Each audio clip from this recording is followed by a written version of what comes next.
welcome to the Economics Trade News of India. My name is Dana J. Pillay and I am bringing you the news for tonight. India is to sign the much-awaited free trade area with ASEAN on 13th of August. India is close to signing a free trade pact with the Southeast Asian nations to boost exports in the face of a global economic downturn and rising protectionism, a top official said on Wednesday. A slump in demand for Indian goods overseas slashed the country's exports by 16% in January, the fourth straight fall. Trade officials fear contraction in the full March quarter. The initial framework was signed on 8 October 2003 after ASEAN-India bilateral trade grew at an annual rate of 11.2% from US $2.9 billion in 1993 to US $12.1 billion in 2003. Acknowledging the economic potential of closer linkages, both sides recognized the opportunities for deepening trade and investment ties, leading to negotiations for a framework agreement to pave the way for the ASEAN-India Free Trade Area. This is another major step taken in order to liberalize and modernize the Indian economy, which has been relatively closed for the past few years.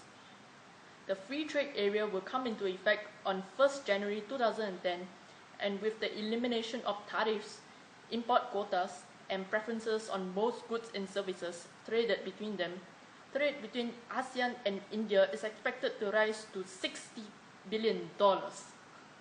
The two-way merchandise trade between India and ASEAN has witnessed a significant leap from $7 billion in 2001 to $57 billion in 2011, representing an impressive eightfold increase in a span of 10 years. In addition, India has seen a shift from the normal type of goods it has been exporting, from jewels and gems to petrochemicals, which may be a contributing factor for their strong economic growth. India has been speculated to be a possible contender for the next superpower, alongside China, Brazil, and Russia. Now for an interview with renowned economist Manisha Chandra. Manisha, please. Well, Manisha, many people have claimed India to be the next superpower, overtaking America by as soon as 2025. What are your thoughts on this?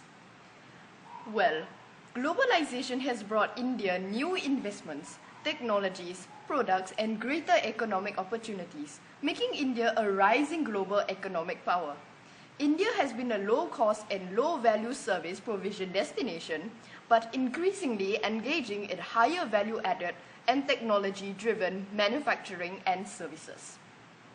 India also has strengths in information technology and other areas such as automobile, pharmaceuticals, aerospace, chemicals, apparels, and jewelry.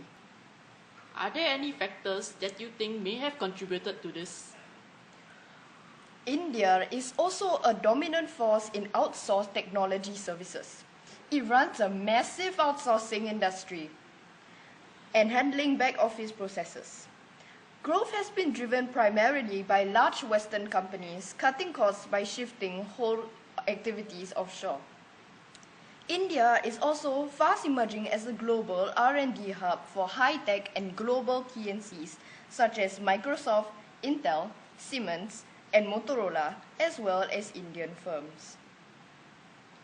Why do so many transnational corporations outsource to India?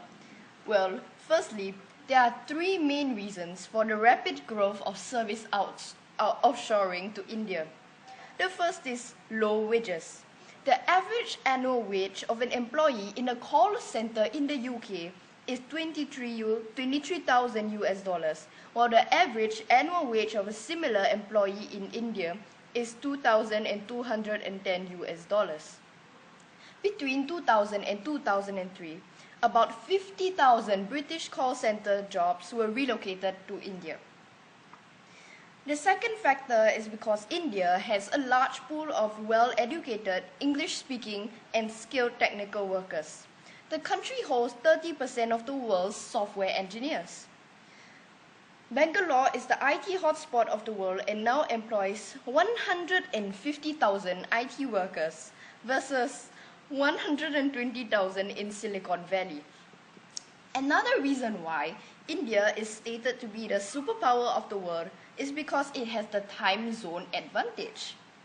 Being 12 hours ahead of USA, this means a seamless workflow can be established for American or British firms when they retrieve their completed work from the desktops the next day. Any last thoughts on this issue? Let me see. India also has the potential to become the world's superpower because it is essentially a low-cost and low-value service provision destination. Being recognized as a world leader in innovation from ultra-inexpensive cars to pioneering computer software, India is proving itself to be a rising global economic power. India's immense population also translates to a bigger talent pool, which the country can take advantage of. The size of India's population alone pulls them towards superpower status. Well, thank you for your time, Manisha. Now, we leave you with a message from our sponsors.